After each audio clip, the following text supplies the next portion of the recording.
What's going on, everybody? You got JT here with JT Invest in You. We got David over at Crypto for Change, and we got C Will over at the Passive Income Network. What's going on, everybody? What's Nothing good? much. Just watching the market, buying more algo, watching Bitcoin. Obviously, got a big conference going down in Miami, not too far away from me. So I'm not there physically, but still watching it online, tracking what's going on. Yeah, and I'm Hell yeah. just, I'm here to talk algo. Of course, all things Algorand, always. Yeah. Right. What were you Yeah, guys let's seeing out definitely talk there? Bitcoin too. Yeah, why don't we start off with that real quick? Because I know, David, you said you're watching the Bitcoin conference. What are you seeing over there? Just illuminate us. I haven't been watching any of it. At least from today, obviously, there's been a lot of big speakers. Kathy Wood. I didn't actually get to watch the Kathy Wood, Michael Saylor bit. I pretty much heard Michael Saylor says what Michael Saylor says, which is, he's obviously always bullish on Bitcoin, never been more bullish, all that stuff. It was interesting to see what Kathy Wood. I actually really am intrigued on her views on cryptocurrency as a whole, mainly because I live in St. Pete and she's moving her headquarters from New York to St. Pete. So obviously she's going to have a huge influence, I feel, of the area I live in as far as crypto adoption, whether that's just Bitcoin or obviously, the greater market of Bitcoin and Ethereum and Algorand and all DeFi. So obviously those conversations were pretty good. There were some big things there. I think one of the biggest news breaks was Mexico. One of the billionaires, like one of the richest guys in Mexico, announced that he's going to I think he's a senator, and he's announcing legislation to make Bitcoin legal tender. So kind of like El Salvador, but obviously for Mexico. So that could be huge. Obviously, it's just, announcing that the legislation is going to be introduced. So we don't really know, how long something like that might take to actually come to fruition. But that was some of the big news. I watched the Cash App CEO guy. He talked this morning just about how Cash App is actually integrating to make it easier for people to get Bitcoin. And this is like, I had that tweet pinned about how I think we could still possibly be in see a blow off top this year in 2022 for Bitcoin. Obviously, I would think alts would follow as well and have a good run.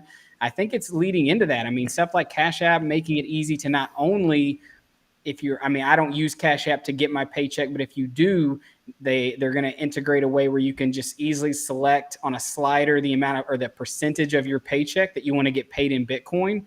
And it's zero fees to do that. So that's huge.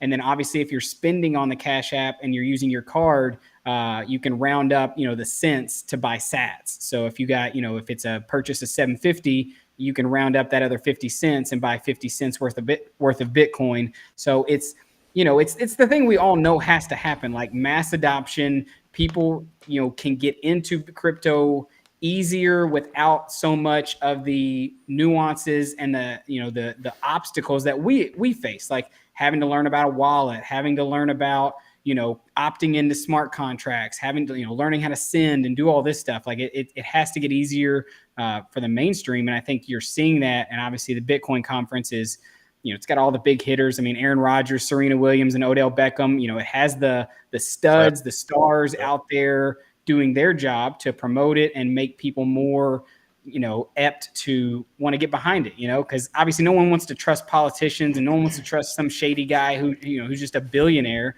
But everybody you like your favorite sports players, and if they're buying it and if they're using it, well, that's going to make other people want to use it. And so, I think it's all bullish for the space. And that's really all I kind of saw as far as. I got a question, David. Yeah, go ahead. Did anybody bring up or mention what's going on in Wyoming right now with a Bitcoin? No, well, at least not that I noticed. I didn't see anything. What's going on in Wyoming? So basically, there's senators out there that are trying to make Wyoming like the center place for Bitcoin mining and for Bitcoin, basically. So it's they have a huge industry for drilling oil and mining and things of that nature. So they're already friendly to those type of activities, but now they are pushing for Bitcoin mining, and that's huge.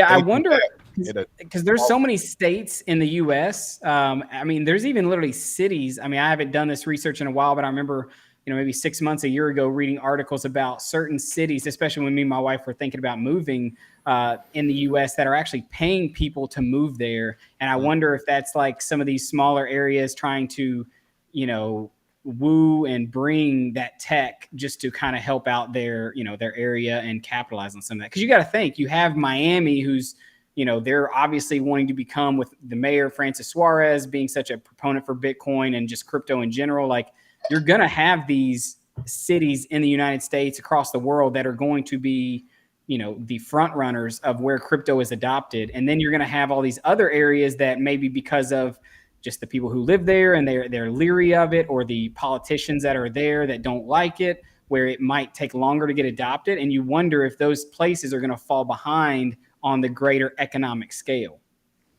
Yeah, I mean, whoever listens to Elizabeth Warren, Senator Warren, is definitely going to fall behind, because she's either playing like a con game, or she totally does not know what's going on with cryptocurrency at all. Yeah, I honestly think she has no idea what's going on, to be honest. I can't imagine that, like, you could say some of the things she says if she has any idea what's going on in the space. But regardless, what are you guys doing for governance? We haven't spoken too much about governance, but what do you guys plan on doing for it? Right now, I have all of my algos on AlgoFi. Have not made my decision. I actually have quite a few people, obviously, that I've got into Algorand, that are asking me, what am I doing, so they can maybe help them make their decision on what they're doing. Yeah. I mean, obviously, I do use AlgoFi for leverage, and I like that. So I do think, as the days tick down, I think we got like 7 days, 6 days to make our final decisions. I do think I'm going to use AlgoFi. I'm still waiting. I think Folks Finance just launched their program today, or at least it should come live today. So I am interested in checking that out. And even one of the questions over here says, how will the end of the Aeneas program liquidity on AlgoFi, I guess, affect everything. So they got a grant, or whatever you want to call it, from the foundation to help boost, people using their platform, as well as PactFi. So, I definitely want to use these platforms while there are these extra rewards, that obviously the foundation has put, pumping algos out into the market. So I want to capitalize on that. But honestly, I've not fully made up my mind. But I'm leaning more towards, vaulting on AlgoFi at the current rate, and then obviously leveraging, what I can during the, governance period. What about you, C. Will? Well, what I did already was put all of my algos onto AlgoFi, and then I'm waiting until the last day of governance to see where the APY is at, and I'm gonna buy more, most likely. Okay. And then I'm gonna, if the price stays low, I'm gonna long algo more. So I'm gonna take out a loan in a stable, buy more algos, and I'm gonna supply it back into my lending platform. I'm gonna write this baby out. I mean, hey, if we're in a, if obviously, if the whole market does continue to be bullish for the next few months, which I hope and feel like it should, will. especially April. It I know will. it's looking that way. I know he's definitely way better at technical analysis than me, and I take a lot of my advice from him and watch him. But Hey, don't take advice from me. Don't do that. I'm telling you, like we were talking before, I follow the shit out of Bitcoin. It's educational content only, David. Right. Exactly. Yep. Yeah, I mean, that's what everybody says. That's what I say. C. Will says, but No, it's what it is. It's not. It's what it is. It's true. I entertain, but Bitcoin and billionaires, I think, is the key to this whole thing. So how many, like, I follow Michael Saylor. I'm always talking about him, but him, Jack Dorsey, and I almost said Jack Ma, but Jack Dorsey, they are all pushing and they're educating every billionaire, right? So you get one billionaire at a time, but their market cap, their influence and money is way bigger. So so Jack Dorsey, he took responsibility, I think, for getting Tesla on and Elon Musk, and then they're going to continue this fold, and we get more like European billionaires that want Bitcoin. It's just a snowball effect.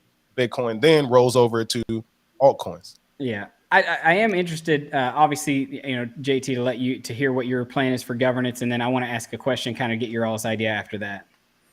Yeah, sure. My plan is relatively similar to C. Will's plan. I have pretty much all of my Algorand on AlgoFi currently. I do have a plan to take out a small bit of that and bring it over to Folks Finance, though, just because I want to keep the majority of it on AlgoFi, just because you control your vote, where on Folks Finance you're kind of delegating your vote to Folks Finance in exchange for G Algo, so it's a little bit of a different structure.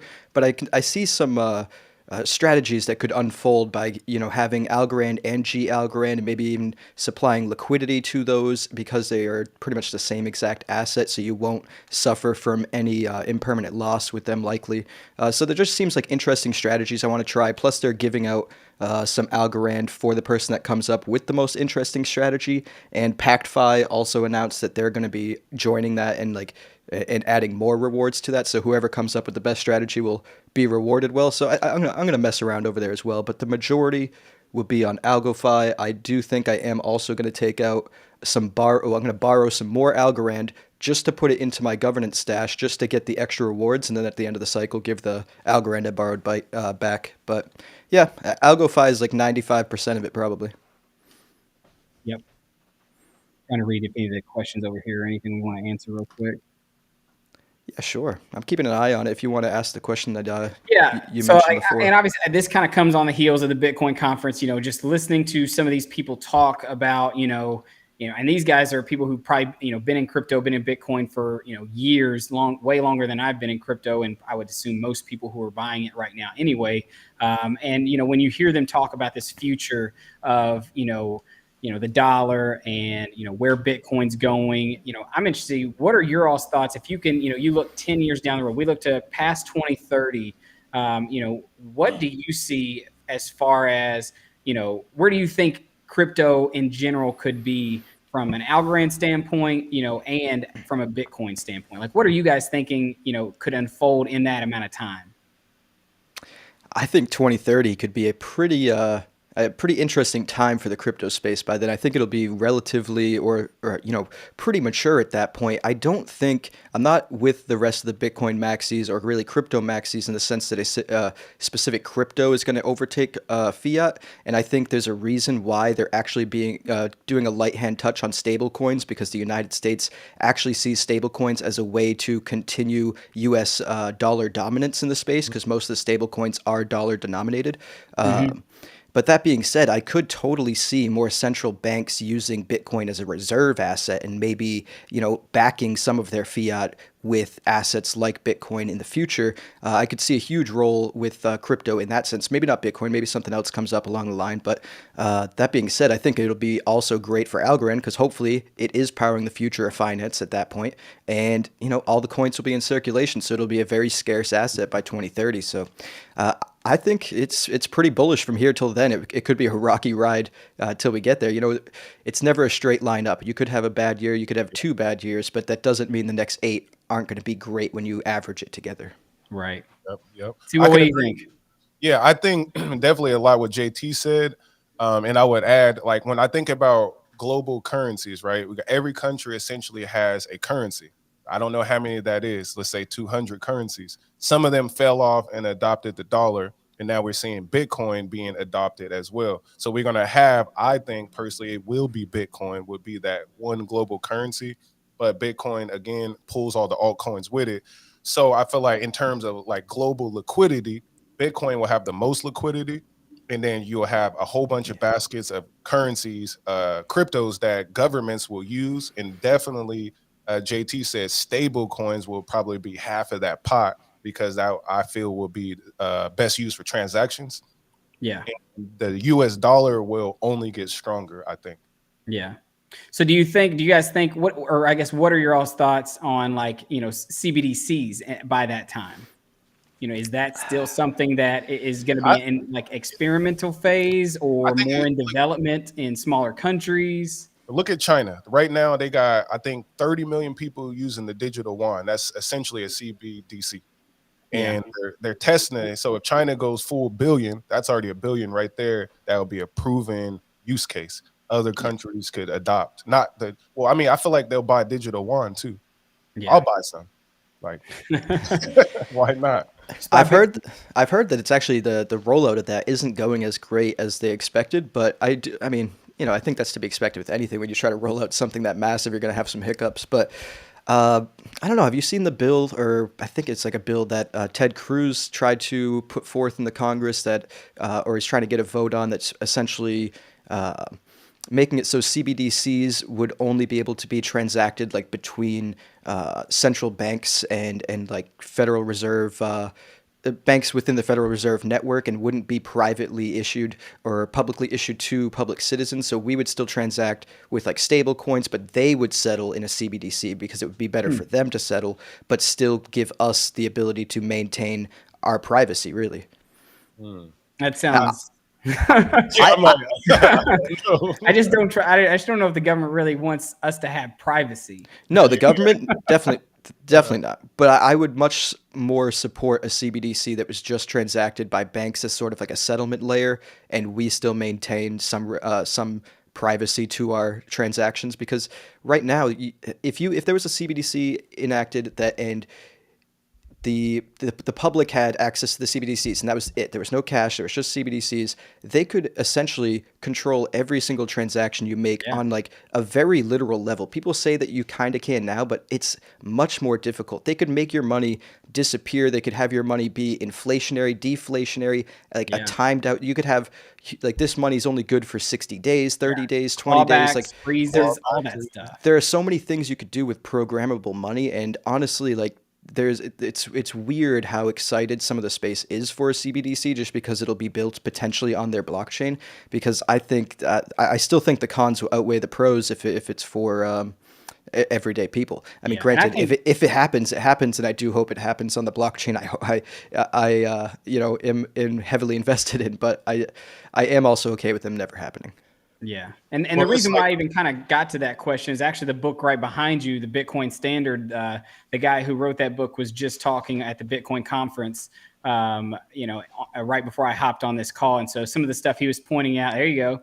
I gotta get it and read it. But some of the stuff he was pointing out just about, where he sees Bitcoin going and why obviously the detriments he sees in fiat currencies and things like that.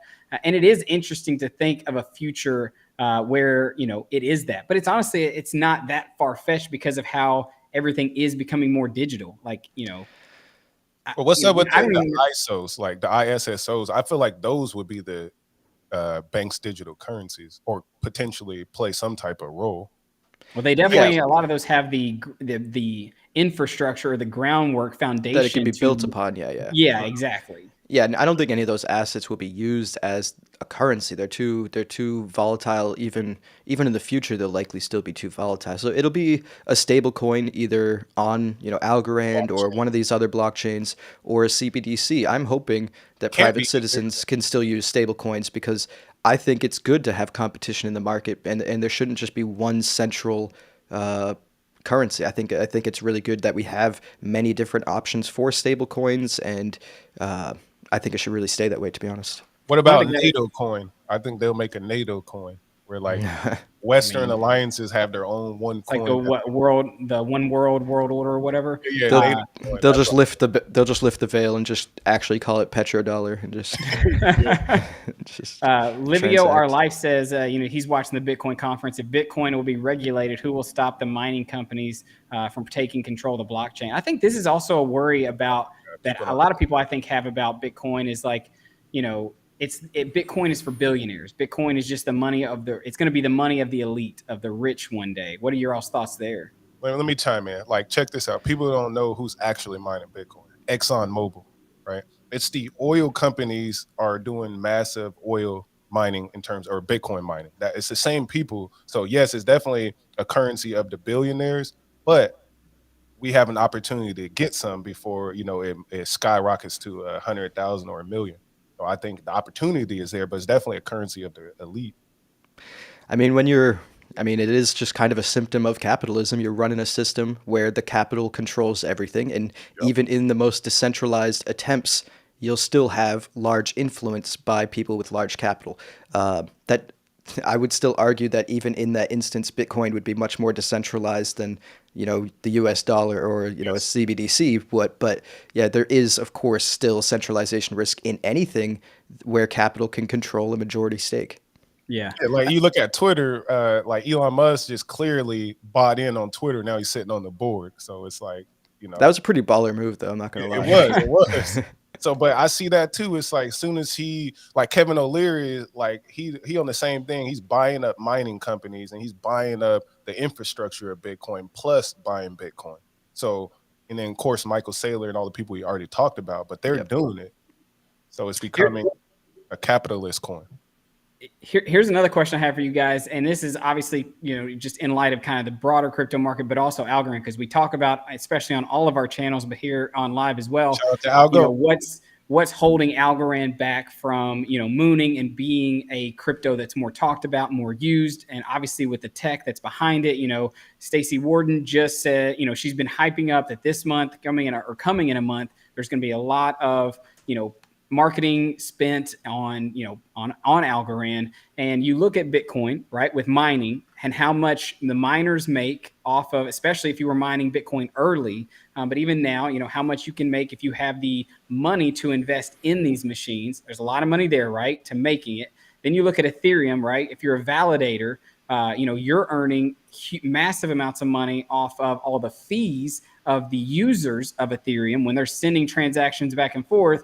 And then you look at Algorand, right? And this is one of the glaring things I feel like, and the reason why, it's going to take a lot for Algorand to really get to being talked about as one of those top cryptocurrencies, is where's the money going to be made from, I see it like this. If they want to blow up the marketing, by Snoop, by Kevin Hart, by 4 or 5 celebrities, you're good. Like, guaranteed you're good. All you gotta do is buy The Rock, and if he talks about right. But what I'm saying is what's gonna bring the people who have the big money, like Elon Musk, Michael Saylor, Kevin O'Leary, those guys, to actually invest, because those guys invest in things that they can make an ROI on. A great DApp that interests them, because you already see it happening with Elon's brother. He saw a great DApp happening on Algorand and he invested in it, and that brought more attention to Algorand. If all of a sudden something comes up that solves a great problem and it's built on Algorand and it catches Elon's attention or anybody popular's attention, I mean, it's game over at that point. And in my opinion, that's one of the reasons why I'm very glad that they're putting millions more dollars into developer tools and whatnot, because Algorand needs to have a real developer suite of tools that people can come here and be like, oh, this is how I build. It's not as easy right now. Like, it's still like you have people coming over here and going like, where do I find the information I need to start building? So I think that'll be absolutely great. But to your prior question, I really do think it comes down to TVL. I mean, our TVL to market cap ratio in January was 62, and the closer to 0, the better. So 62 is not that great. And now recently we were like, what, 30 or 40 with the recent, uptick in Folks Finance and AlgoFi and stuff like that? Right now on DeFi Llama, we're now at 33, so we cut it in half. We're making some headwinds. Still not great, because you compare it to like Ethereum and let's see who else. You compare it to Ethereum, Terra. You got like 2.8, 1.2. So obviously those are much more fairly valued or even undervalued by the market, at least in terms of TVL. But Algorand, at least on DeFi Llama, is still only tracking AlgoFi, PactFi, what else? Tinyman and Yieldy. So it's not tracking Folks Finance yet, and I believe they have like $5 to $8 million on it. It's not tracking Humble Swap yet, and I know they pulled their liquidity, but I believe when they come back on, they'll still have that around 10 million that they had before. And I just found out buying.com has them around $8 million staked on their platform. So hopefully more and more players will get their TVL tracked on DeFi Llama, because right now DeFi Llama says we're at $161 million, but I know for a fact it's closer to about $200 million, and I would love for that. I would love for it to be reflected, yeah, because then a 5x, we get to $1 billion. That market cap to TVL ratio is then back to a fairly valued or even undervalued metric. There's a lot of attention to the space because we just reached $1 billion. I think that is exactly what's needed, and we're on the way there. I honestly think if you have any ins with a project that's building right now that has any sort of TVL, have them reach out to DeFi Llama so it can be tracked by the broader ecosystem. Because it's one thing if we all know about it, but if nobody else in the rest of the ecosystem knows about it, the attention won't be drawn over here if we keep it all a secret. Facts. Yeah, I got 2 questions. What is buying.com? That's one. It's like this weird marketplace that's trying to kind of be like an Amazon. They have like 2 or 3 day shipping and delivery for things and whatnot. It's an e-commerce site essentially with the buy token. Okay, another question for y'all. Have y'all heard of Wayru? which is like the internet. Yeah, the decentralized internet type thing. Yeah, I've been following them. I actually just joined their little wait list on their NFT that they're giving out, seeing how that goes. So the reason I bring that up, because I think that project is very, very important. Latin America and Africa. If we can get that project or anything similar, but that one seems really unique because I haven't heard anything other than that, than helium or something of that sort. But if we can get that project to blow up, help support Latin America, bring 1 billion users on, help support Africa, bring another 1 billion users on, and particularly Nigeria in particular, because they're super heavy and strong in crypto and blockchain. They got 300 million people, just as much as America, and their population is like under the age of 20 on average or some shit like that. So they're younger and they have more growth. If we can get more places involved with blockchain, I feel like Algorand would be that blockchain to use because of the fee system. They won't be able to use Ethereum, so that's already out the window by fees. So I'm thinking Elon Musk, to round this back to Elon Musk, he's already building Starlink. So he has the ability and the infrastructure with these satellites to plug in the blockchain globally. I feel like I think that'll be the push. Yeah, I mean, obviously, I remember watching a Charles Hoskinson's TED talk about just how many people don't have access to the internet. I mean, that's kind of the whole. If we're early and we're really early, the tall tale sign of that is that if we can actually get all these people who don't use the internet on the internet and then the unbanked become banked. That's because that's billions upon billions of people that would have access to financial instruments, obviously, hopefully on the DeFi side, and using blockchain. But regardless, that's massive amounts of money and wealth right there. Like how it was broken down to me by Charvel. He's gonna hop on my channel soon, but basically he said Latin America and a lot of these third world countries, they leap past technologies. So now, since they didn't have like landline phones, they jumped directly to the smartphones, and you know what I'm saying? And it's like they don't have the internet, so they're gonna go directly to blockchain. Like, so a lot of these countries and populations will skip technology that we went through every phase. So I feel like they're going to go from directly to Wi-Fi to blockchain with one phone. But that's also where, like, even hearing, a lot of the live conferences with Adi from Zone in India and Dubai and that area, and also obviously Latin America. I mean, I've been to third world countries. It's like these countries and the people who live there. I mean, I don't know El Salvador and I've never been there, but like, there's no way these countries can use blockchains like Ethereum until they're affordable enough to actually operate on and not be paying such high gas fees or the network possibly being down. And that's where obviously Algorand with its tech, if the marketing can do what it needs to do and become what we all think it can become, I mean, that's where the user ability of something like Algorand could be massive. Like I need Tom Brady to build a app on Algorand. That's how you do it. Because I was seeing how Twitter posts with was it Serena Williams and Aaron Rodgers. Like everybody was loving that. On Bitcoin. Yeah. I mean, and it was really cool to hear from some of those guys and Serena but at the end of the day, they are hype. They're just regular people who are obviously they're multimillionaires and billionaires, but they're still buying it and they're still supporting it. And that's what Algorand really doesn't have, is anyone who's at that high of a level. I mean, I know Stacy was also tweeting out that she's super excited for Earth Day, and obviously I know Algorand's big pull is that it's green, it's carbon negative, and it's going to be the green blockchain for the future. But let's be honest, and it just doesn't that doesn't bring in the big money right now, which is, maybe it should, and it should be a bigger thing that people worry about with the environment. But I mean, obviously you can tell with people, doing Bitcoin and proof of work and things like that, that they're not as worried about, the green. So I am interested to see what kind of news is going to drop on Earth Day and what partnership or marketing, ploy that might be. But it's interesting. Did y'all hear about MetaMask and Apple partnership? So they're trying to bring I got to do more research on it. From my understanding, they're trying to do a partnership where you can basically do crypto off your iPhone with MetaMask integration. That sounds scary because MetaMask is trash, but Algorand, It is. you know, what I'm saying is like Algorand got to talk to Samsung and they need to talk to Apple and then figure out some type of deal, because I see they did it with Ukraine to get Ukraine to accept algos. So I think just those type of things helps. I mean, beyond TVL, those type of partnerships are good for mass adoption.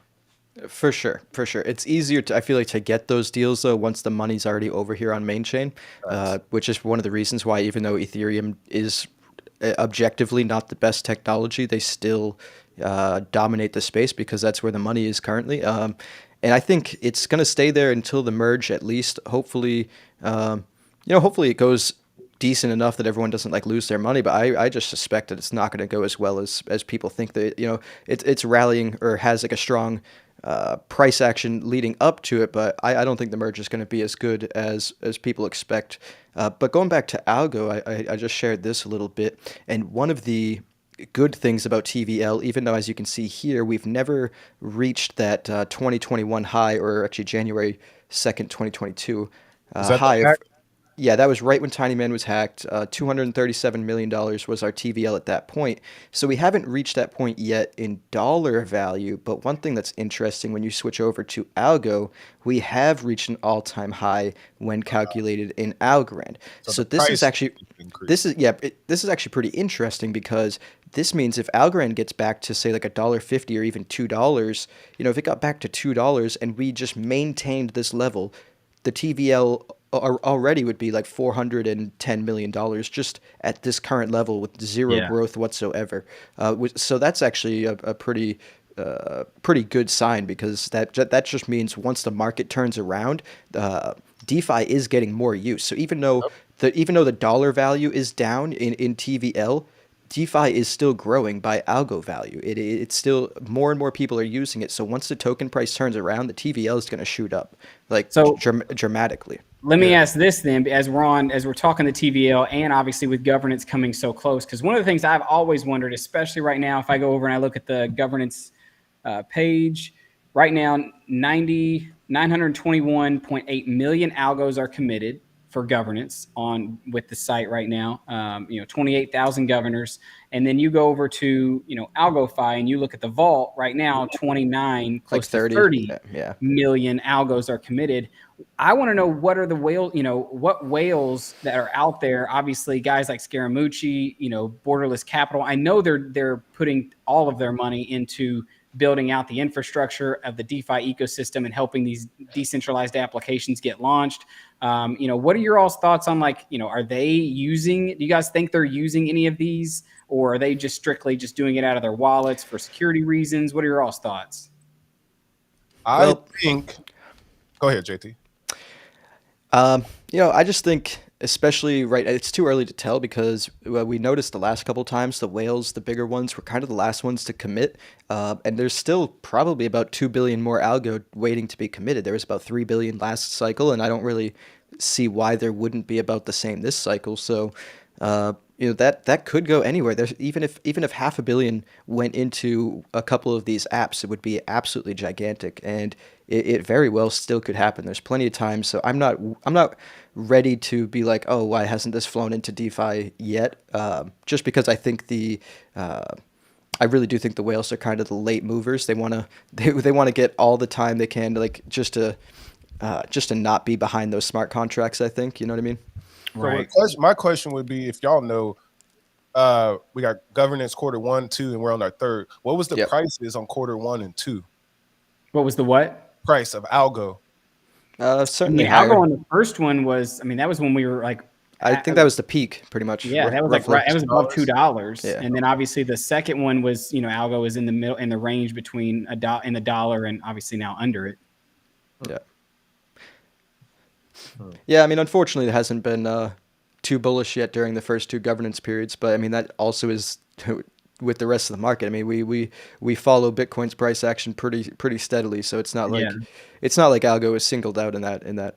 Plus, we were even talking about it, not on the live, but we mentioned, Algorand obviously was feeling the effects of, every currency was feeling the effects of the bear market, but the Tiny Man hack did not help at all, because at the No. time that was the only DEX that Algorand had that was the only really way of swapping ASAs and really using your algo at the time outside of maybe Yieldly. And obviously it was going through its own struggles. And then now, we're seeing this rebound like you showed on DeFi Llama with, the value going back up. There's, more value in algos now. So we just need the price to go up. And I think that's also where, we have a lot of trust right now in the decentralized apps that are out there with AlgoFi and Humble and Pact and Tiny Man now. Hopefully it's more robust that we don't see something like that happen again to stifle this growth and we can actually see it, come to fruition, get back to all-time highs. And then Algorand can be, start being talked about with some of the bigger ones like Solana, Cardano, Avalanche, Polygon, stuff like that. Yeah. Unfortunately, Tiny Man and Yieldly kind of never really recovered in their TVL. The TVL is getting back on track almost single-handedly because of AlgoFi. Which is kind of a glaring, thing as well, because obviously that's the thing that can't happen right now. I feel like for Algorand, especially with everything being bullish in the whole crypto ecosystem, like AlgoFi cannot go down, get hacked, exploited, anything like that, or who knows what can happen, honestly. Yeah, this is Tiny Man right here, and you can see it was at about 44 million when it peaked, and now it's at about 21 million. So it's about half it's got about half the TVL it had before its exploit at the beginning of the year. And then you can see Yieldly, and this is actually inflated because if anyone's gone to the Yieldly page, the price that they're tracking is from Uniswap, which is like more than double any other exchange, which makes absolutely no sense. So this TVL is actually like half of what it is. It's saying like 31 million, but it's actually probably closer to $16 million. Yeah, even one of my friends was showing me his balance. He said, "So this is how much I have." I'm like, "No, you actually don't, because that's tracking the wrong price. You have like a third of that." Well, so why it's crazy because Sorry, what would you say? It's like, why and how are they doing that? They're giving. I have no idea. They're giving the price on a different platform that we can't really get. Yeah, no, you can't. The Uniswap, the ERC20 Yieldlies are completely pointless because there's no bridge to and from them. They're just stranded over there on Uniswap. Because I actually wanted to arbitrage them the other day because they were like 2.5 times more expensive than any other exchange that you could get on Algorand, and it was worth it with all the fees because of how much more money it was. But you literally just couldn't bring them over there. But as you can see here, I mean, Yieldly had a whopping like 162 million just about TVL around the same time as the hack, and it's saying it's 31 million right now, but really it's about 16 million, dude. It's lost like 90% of its TVL and has not recovered whatsoever. Yeah, and I think a lot of it also goes, burn. Oh. Yeah, I was going to say, I mean, it goes down to the, if you pull up Yieldly right now, they have most of their staking pools are about to end in 2 days. Now, I did see some of the people from the community saying that there's going to be new staking pools coming, but staking these community coins is not going to, be, I don't know. I mean, I don't want to be bearish on Yieldly because I want them to succeed, but I want to see something come from them that, kind of like they had when they first started with the no loss lottery, like something unique, that they could have on their own to attract these people. And maybe it is going to be, this Polygon bridge when they get the thing going. I don't know. The burn, obviously, it wasn't a lot. It was, you were telling us yesterday, it's like $30,000 worth of Yieldly that they burned, which is not anything really in the grand scheme of things. It was 0.1% of their supply, which is... I thought it was 0.01. Or was it 0.1? Yeah, it got to be 0.01, right? Let's see. 10 divided by 10,000 times 100. No, it's 0.1. 0.1%. But yeah, let's see which still is absolutely nothing. It was literally $30,000 worth of Yieldly, which is not going to be enough to affect any price change. And now it seems like they're going back with this Cosmic Champs, like they're because they dropped off their launch pad off their roadmap, and now it looks like they're going back to this launch pad being what they're going to build. And I don't know, it's just interesting to see the overall Yieldly process so far. Hey, so JT, look at this though. Right. If you pull up the price chart on Coin Market Cap, it's 0.00309. Yeah. And over here is 0.0. It's like almost triple. Almost 3x. Yeah. That's a trick. Yeah. Yep. Which also means that you have to like divide by 3 on its TVL to get a close to accurate metric, which means they're at like 10, $15 million TVL when they were at 161, which is kind of wild actually when you really think about it. And they still have some of the TVL. If you look over and you just click on Algo prize game, there's still some liquidity literally sitting in a useless no loss lottery. It's not wow, they really anything. There still is $3.5 million just sitting there. Wow, it's probably which I guess would be closer to 1 million something if it's going off those numbers. But still, yeah. It's, well, no, because this is just Algorand, so I mean that's probably accurate. But I'm talking all these staking pools that like this $1.7 billion it's 1.7 billion yieldy right here, and the 52 million yieldy, like all of these prices are being tracked by this 0.0086 price that Yieldly has on their page, when really you look at tiny charts and it's saying 0.003. So like you said, market. Yeah, its reading is like triple more right now, which means this TVL is certainly inflated, and it's unfortunately not even 32 million. It's like I said, probably like 15, 16, maybe 12. Yeah.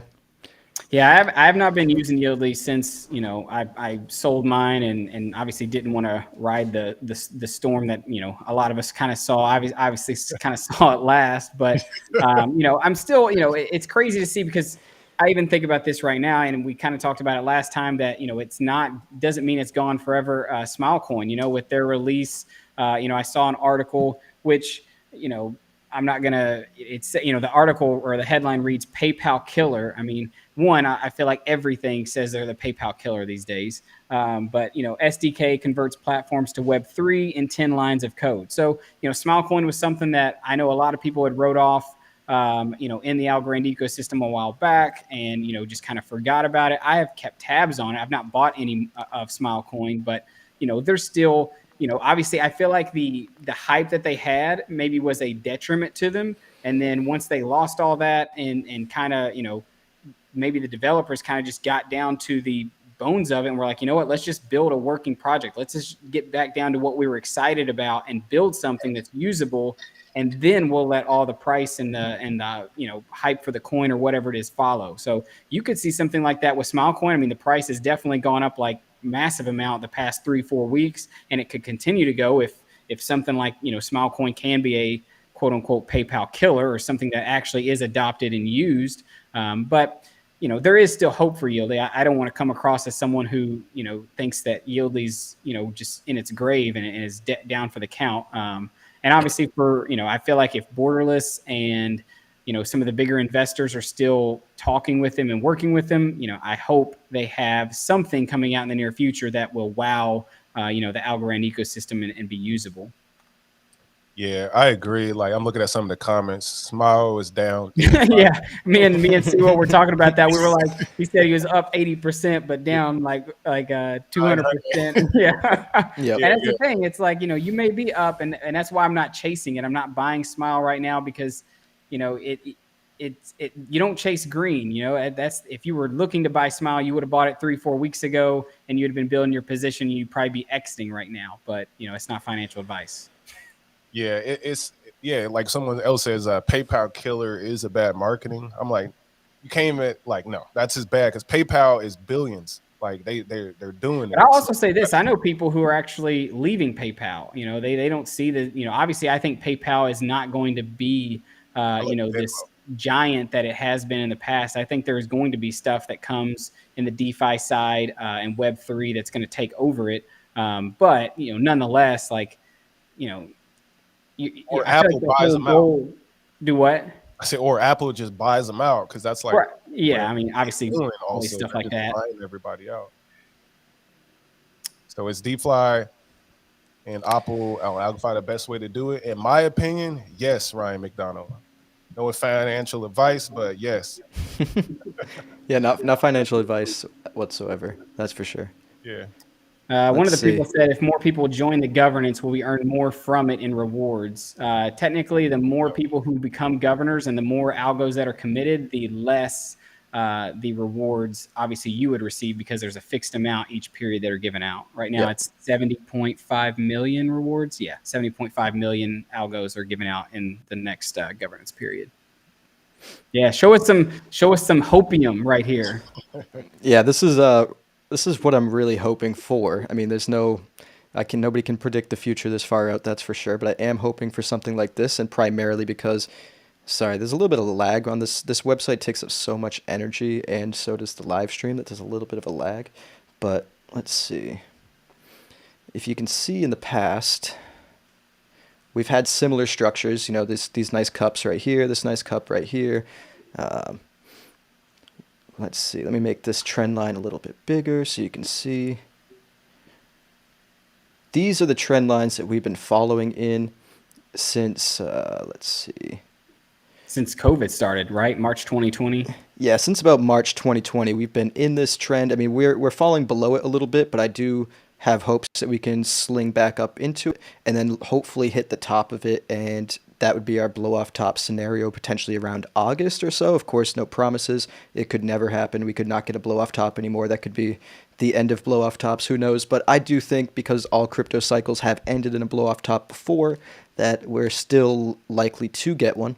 I also do think that we're due for a recession sometime over the next year or two. So if it were to happen, it would likely be before the end of this year that we get the blow off top. But that being said, it would be it would be pretty sweet. This hopium would be great if we had that blow off top around $10, $11.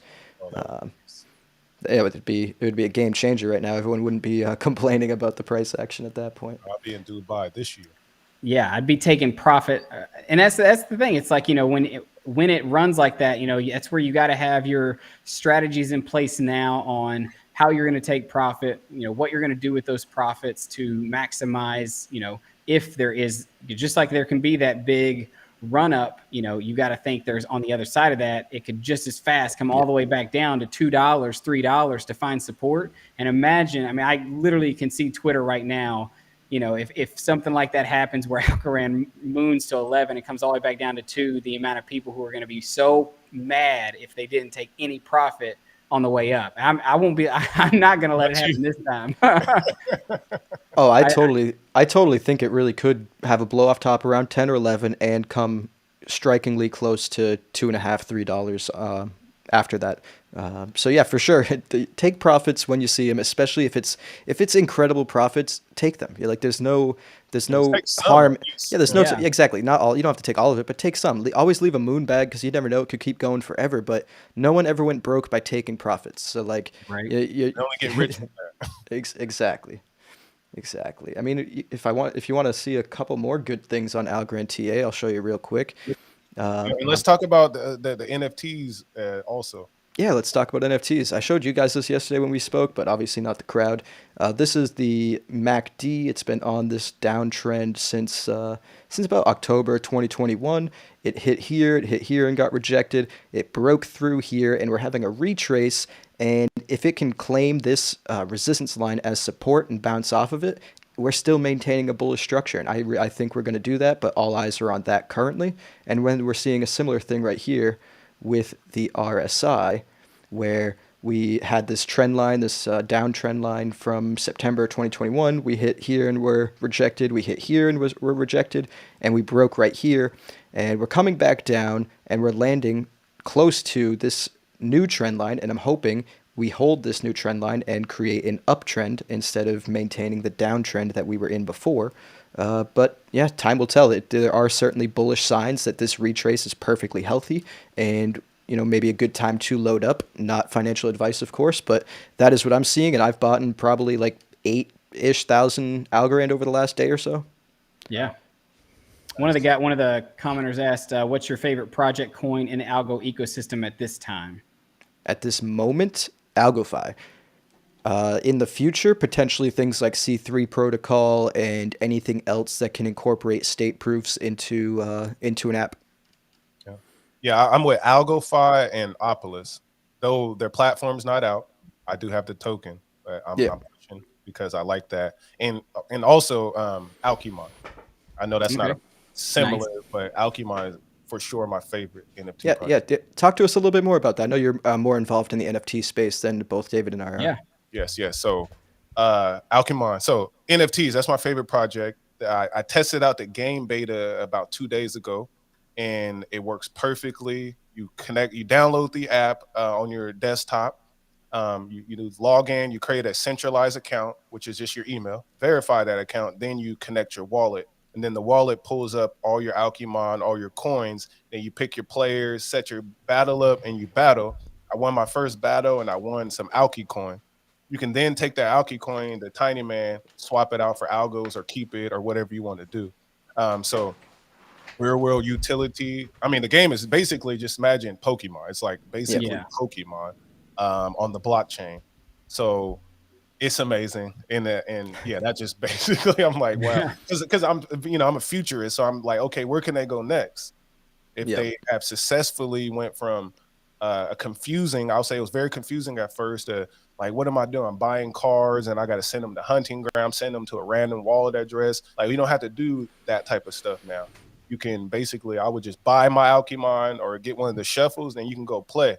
And then later, the person versus person will happen. Like we were trying to do a zone, David. We can then battle each other for tokens and stuff. So it's so let me ask you this, because this has been one of my main hindrances and why I don't really invest a lot of my algos in NFTs.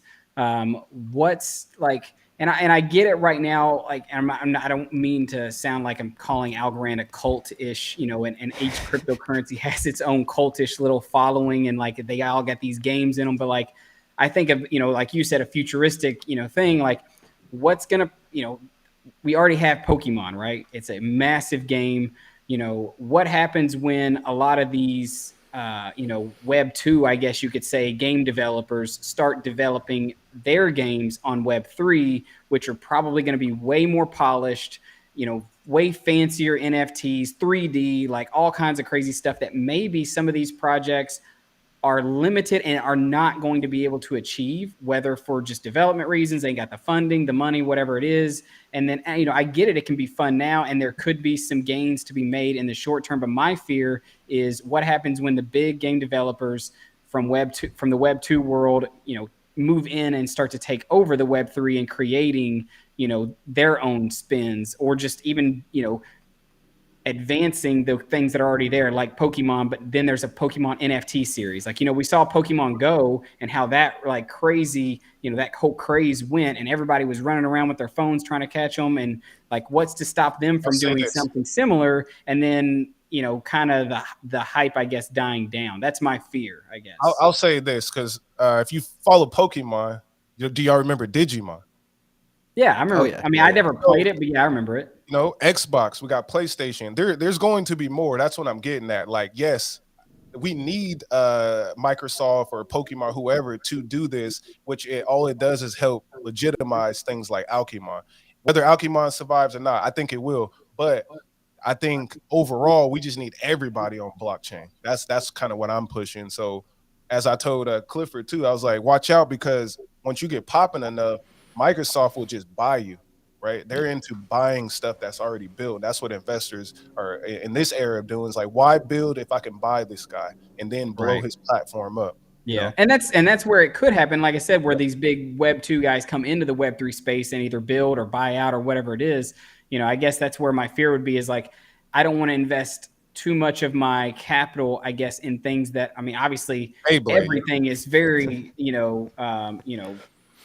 Magic the Gathering. I think, and this is the part why I like Alchemon. Why I'm like, yes, I'm putting the entry price is 5 algos. We're not talking about Algorand. Shout out to them too, but we're not talking about 15,000, 100,000. We're talking about literally 5 algos. Like, you need 3 algos, 3 Alchemon, 5 algos. But you also have to think, I mean, if you're going to use that logic, though, I mean, we obviously think that algo could go to $50, $100. I mean, those are the hopium, the long term. It's like, if Alchemon don't make it, then that becomes an expensive endeavor, I guess, especially if, because like when I play a game, I want to go all out on it, right? I want to, the whole idea, slogan behind Pokemon was you got to catch them all, right? Okay. I mean, how much is catching them all of Alchemon going to cost me? I'll say this. That's why I like the blockchain. This is a good discussion. How often have y'all bought in-app purchases on games? I would say when I was playing League, fairly consistent and being in on it, I would probably put maybe $20 a month in just RP. How much did you earn and how much did you keep? I mean, nothing, obviously. Okay, Yeah. that's the Yeah. difference. Because here, there's value. Once you bored, put that list it. You can list your Alchemon. I'll buy it. You know what I mean? I go out and Right. randomly buy stuff like that. But so Right. that's the whole point and purpose is that just by playing, you're earning coins, real liquid money. You Yeah. also have an asset. No other thing is giving us that right now at this time, other than like, I don't know if actually Affinity is even doing that. So it's Yeah. like that's what I'm seeing in the future is because of that value alone that it is better than other games slowly. I mean, as it Right. goes over time.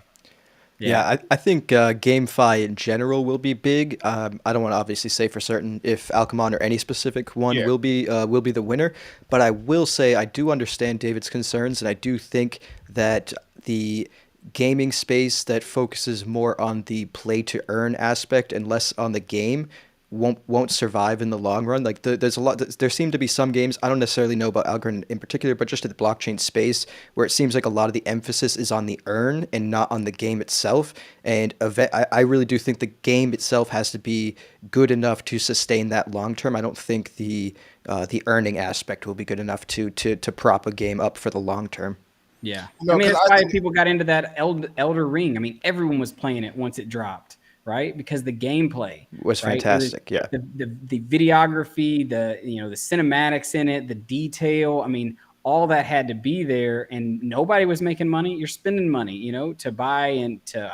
I don't know if they have in-app purchases. I didn't play the game, but that's the whole idea. Is the gameplay has to come, and I feel like that's also where a lot of the play to earn and GameFi stuff is.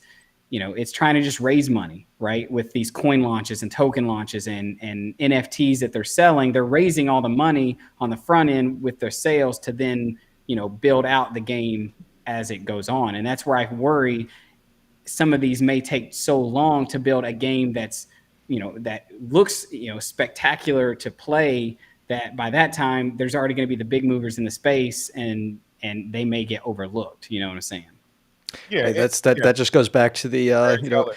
we are early, and you certainly, I mean, 90% of new businesses actually don't succeed. So this is the crypto space. So it's probably even more than that aren't going to succeed. So, even if you see a project that looks promising, like Alchemon very well could be, just don't invest more than you can afford to lose for sure. Because, even if it is a great project, statistically speaking, a lot of new projects just fail, whether they're good or bad, really. Yeah, I can agree with that. I think like again, like exactly what JT. Don't invest what you can't lose because we still are in crypto, but in terms of NFTs again, the Algorand wallet update. How y'all feel about that? I'm pretty excited about it. I mean, I do own a few NFTs. Obviously, none. Well, actually, I won the Alchemon from your giveaway, so I do have one that is tied to a game. I have been following the Fractal NFT or Fractal Monsters. I'm in their Discord, and obviously, I don't follow it probably as close as I'd like to. Especially if getting early on some of these things can be huge. And obviously, Yieldly had their Cosmic Champs thing, so I know that there is utility and it's cool that with the Parawallet app upgrade coming, that you can actually see your NFT. It's live.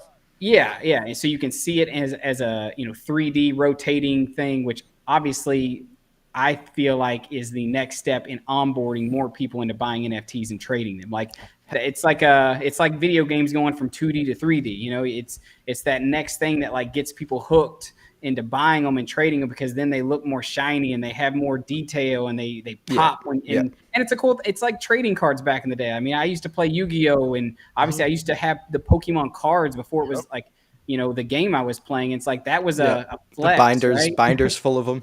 Yeah. So it's gonna happen. That's what's gonna be the way. Is you're gonna be, people are gonna be like, let me see your NFT wallet, and you're gonna be, scrolling through, showing them. I mean, obviously, if you're rich enough and you got a Bored Ape and you're showing them that, or if you're an Algorand and you got your Algowana or your Flemish Giants or whatever they are. I mean, there's Giants, cool. Yeah. Have you two used it yet? Have you looked at any of the NFTs that you own through the Parawallet? So you just said it went live. I looked at it earlier and actually it still said coming soon. So I don't know if I need to go Y'all update. wallets are not updated. Yeah, check to see if you have an update in like the App Store or something. All right, let me see. I haven't actually used it yet. All of my NFTs that I do own, which is very minimal. Oh, look at that. All right, let me go to the App Store. It's So wait, hard- so if you click on one, does it actually rotate? Yeah, no, you gotta rotate it. Yeah, I'll show you. Look at that. like drag it to rotate it. Yeah, you click it. Hey, there you go. Yeah, Oh, okay. yeah. So that's next level, and then you know you got all the rest of them. But basically, what I've seen is because I check other blockchains. This is already happening on other blockchains. Algorand's a little Yeah, bit yeah. behind, but I love this feature is next level. Like that is like if they can make my video one, I'm kind of mad. So Algorand, get at me. My video NFT did not play on here or not is in the collectibles. So add it to the collectibles. Let me know. But All right, there we go. yeah, I got my Algo Gator from Decipher. Oh, there you go. yeah, Well, my gator. Yeah. Yeah. So I think that feature there upgrades the wallet. Yeah, it's cool. Next level, I'm more bullish on NFTs only because I could see them on my phone now. Because I used to go to the NFT Explorer and ran gallery. Look at my NFT. That was dumb. Yeah. Now Yeah. I can pull it on my wallet, you know. Yeah. And yeah. soon it's No, I gonna know be, what you're we're gonna saying. have our smart watches because obviously we know Algorand's gonna be able to be powered on stuff like smart watches. Yep. So you're gonna have your Pair wallet right there on your wrist, and it's gonna have a hologram projection. It's gonna come out, and it's gonna be I'm gonna like have a Star chain Wars. with my NFT Save on me, it. Obi-Wan, you're my only hope. Yeah. But yeah, Yeah. that thing, I think next level. Then as soon as we get the decks, then I don't have to go to Tiny Man. I swap right on my app. I know you're gonna bring up DeFi.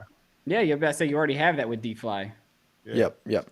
Yeah, I have technically I have 5 NFTs, but I made 4 of them just when I was trying to see like, how to create an NFT and just I think I made a video on it and whatnot. And then I also have my Decipher NFT, of course, if anyone wants to buy it, it's up on AB2 Gallery. JT invests in you. You'll be able to find it somewhere. And these 4 I actually made on some app. They're actually really interesting, but pretty cheap. 5 Algorand on all these ones, but except for the Decipher one. The Decipher one's way more. But Ryan was saying that JT owns NFTs. Never thought I'd see the day. It's like I do technically, but one was the Decipher ticket, and the other 4 are the ones I created. I've never bought an NFT. All right, I want to ask you this because obviously, thinking about the Bitcoin conference, that's going on right now, right? And this is how many? I don't know if you guys even know, but how many years have they been doing the Bitcoin conference? I think for a while now. I mean, it probably took a couple years to get going, but I think they've been doing it for a while. So, what are you guys planning on? Just hold. Do you think there is a lot of value in holding the Algo Gator from the first ever Decipher conference? Do you think that's one day going to be worth a lot of money?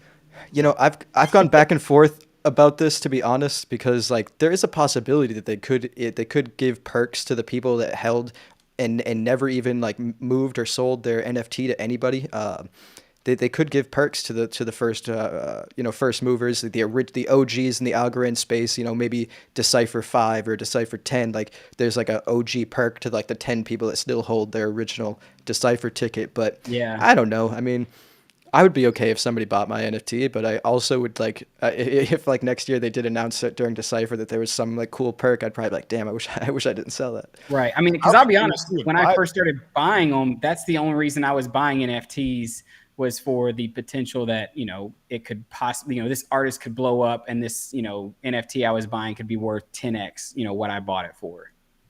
Yeah, and obviously most people it's not the truth because with Algo's price going down, you could have bought something for 500 Algo, and then now you'd have to sell it for almost 3,000 Algo to even get your investment back. So that's where it's kind of hard to see that. But obviously, if Algo just moons like crazy, you might be able to sell it for less Algo, but still pulling more money.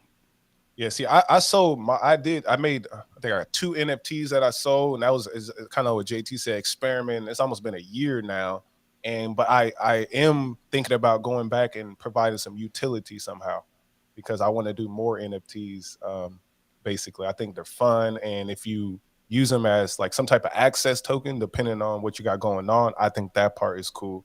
I'm not into building a whole project because that's a whole business thing and all that. But like and token or access, that's something I'm highly considering as like my platform grows. You got to see will NFT tap in, Yeah. Yeah. I mean, it's kind of like how Headline, I mean, someone was even asking about Headline, but it's kind of like how they have, you have to hold a certain amount of Headline tokens to be a part of their social media page or whatever it is. So maybe you have to hold a certain amount of C-Will tokens or or whatever it is to access videos and stuff like that. Exactly. And that's what I've been thinking for several months. Like if we, later as the bag grows, we want to throw a party or something, I'll do an extra VIP only for, my people. So stuff like that is what I'm considering. Yeah, I mean NFTs with utility are honestly really interesting. That's why it was pretty cool when Decipher decided to make the entry ticket in NFT, and you actually had to have have them look and make sure you had the NFT.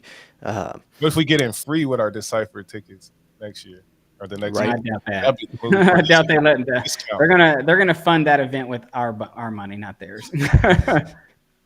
I know. Hey, I mean, at least the Algorand Decipher event was far cheaper than the Bitcoin conference. Did you look at tickets to that? Like, oh my, it was outrageous how much money they were charging to get into that conference. And it's funny too, because I went on to the Bitcoin conference thing. They had like day passes and stuff still alive, and the way to pay for it was in dollars. I was like, you'd think at the Bitcoin conference they'd not make you pay with Bitcoin, but you'd think it'd be like the main thing that they're advertising. Yeah, at least an option. But they're like, no, you don't pay in Bitcoin. You only hold it. I know. They said, more Bitcoin transactions are happening in Miami. I saw on the news, like people bought some boats, people bought a couple apartments, and wait, are they selling? Look at this. You've got a GA pass for $1,100. You've got an industry pass for $2,500. You have a whale pass for $21,000. What is a whale pass? What does that even mean? It's just a way for you to brag that you got way more money than everybody else, I guess. Dude, honestly, it's absurd. I considered going, but I was like, to go to a Bitcoin conference for like over $1,000 for your cheapest pass. Like, no, thank you. That's all right. What's included for $21,000? Access to the Bitcoin 2022, premium food and beverages. Oof, that must cost a lot. It better be premium. I better be getting a steak every meal for dinner. Hey, $20,000. That's a private island price. So reserved front row seating. Like, wow, that's pretty dope. Then again, like, you're talking about people who, dude, this is to them. This is like spending VIP golf cart rides. I'm in. $21,000. I'm in. Right. I'm in. Yeah, this is like spending $200, $20 to them, so they're not even worried about it. Yeah, those are for the people that bought Bitcoin in like 2012. Yeah. Which, hey, Algorand, I feel like it's not gonna balloon to thousands upon thousands per algo, but it will have I feel like a Solana type run once. Hopefully, heck, I hope it's this year. I hope the marketing that Stacey and the foundation have put forward really, bring the attention, bring the eyes, get some big name people to start promoting it, whatever you got to do, because at this point, Algorand has performed the worst out of all layer ones. Hey, it's down 100% from a year ago. Yeah. If it was down 100%, wouldn't it be zero? No. Well, 90%, whatever the hell that was. Because it was like at 250 a year ago. Now it's at what, 80, 60? So is that not 100?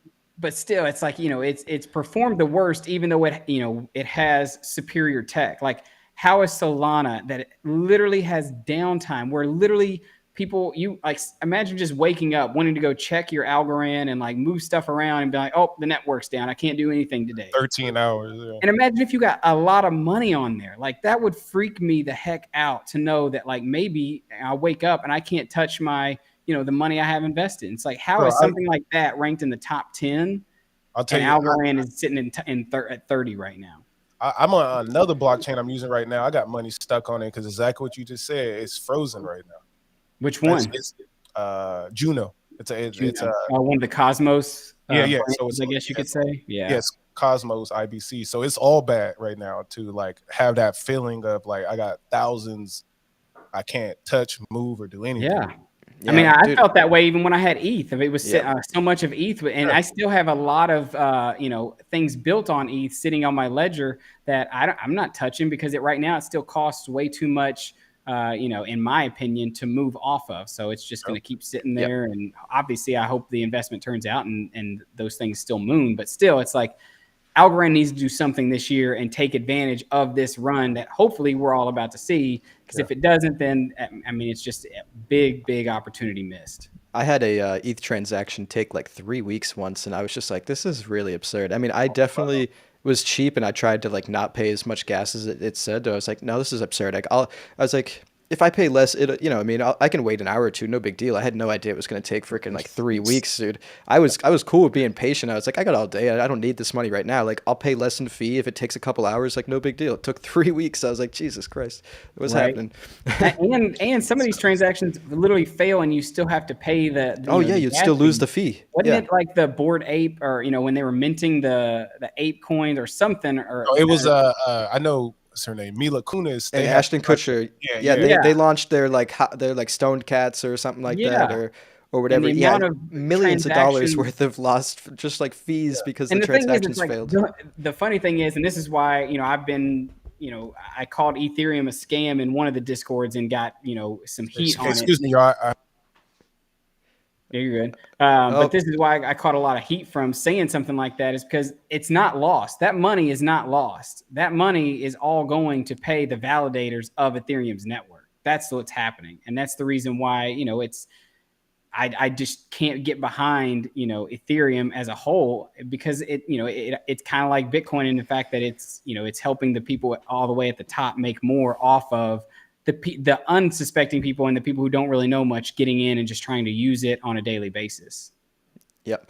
And I mean, we're probably reaching the point where we can wrap it up, but I do just want to say that although I think that at least part of this year could be really good for the market, I do think there's a pending and looming recession that's coming for all markets overall. So people shouldn't discount the fact that we very well could soon be entering a multi-year bear market. And it totally well could happen. And I think honestly, I would pull that up. The inverted, I forget what thing you were talking about that's kind of flagging that makes you think that, but that's something that it's the 2-year and 10-year yield curve inversion. Anyone can go check it out real quick. I don't have the graphics right here. Oh, C-Will's back. Perfect. Sorry about that, y'all. Oh, dude, you're good. But the 2-year and 10-year yield curve inversion has been about 80% accurate since like the 50s in predicting a recession, and it did just invert, and usually the recessions hit 6 to 18 months after the inversion. So question real quick, if that remains 80% accurate, then we might have one coming, which would make sense if you get a blow off top. Yep. Define recession.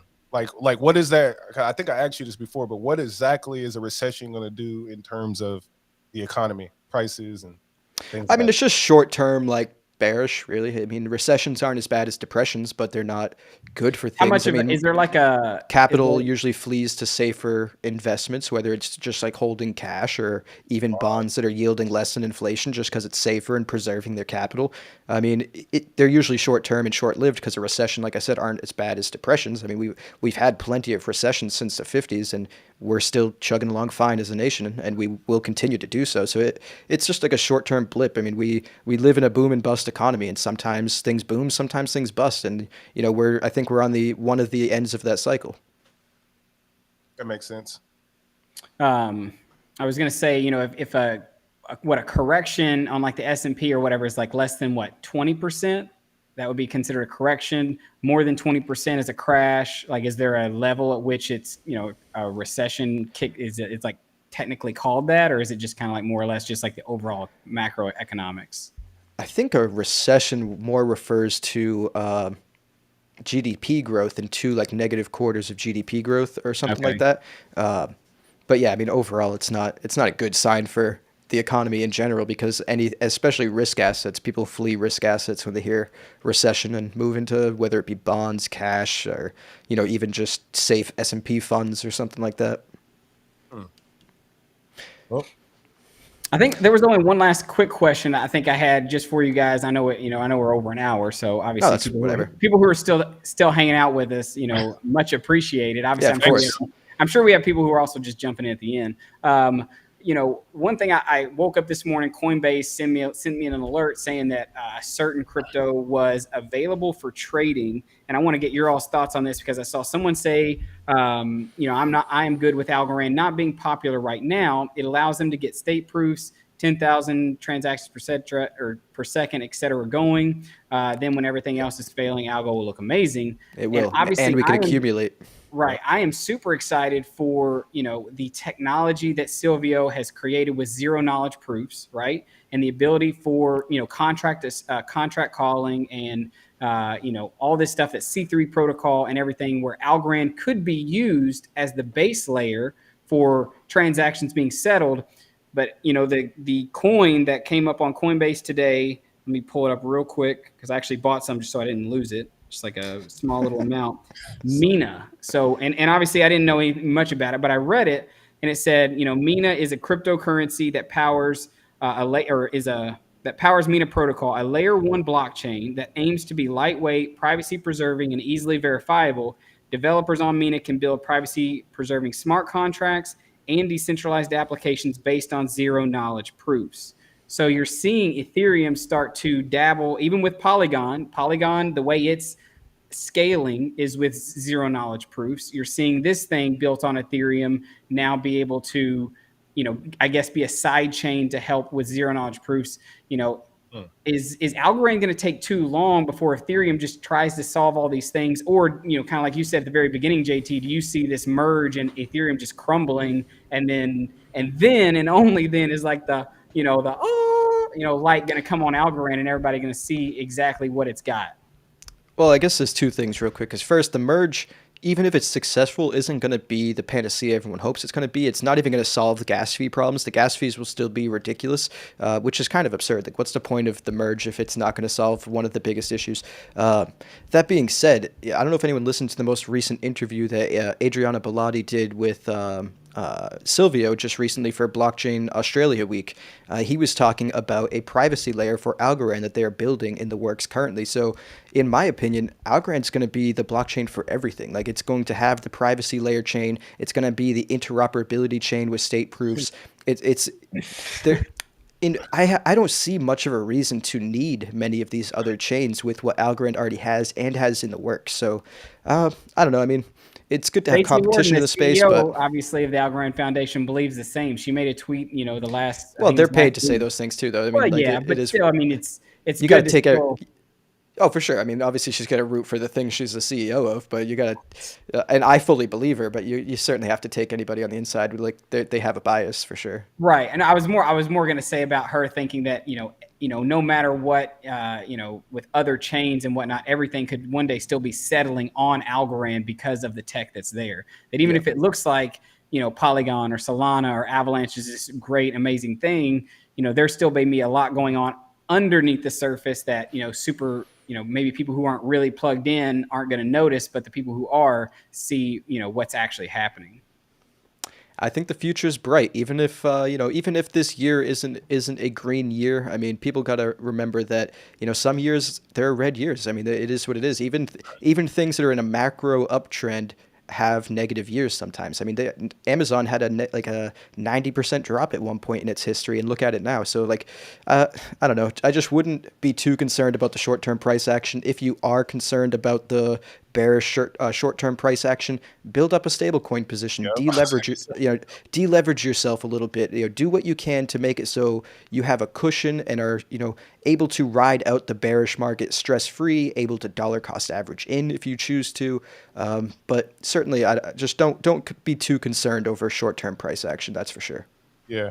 So Brandon, Walter, what kind of liquidation risk can you incur if you stake your algo and AlgoFi governance? Then use the V-algo to purchase other ASAs? Question.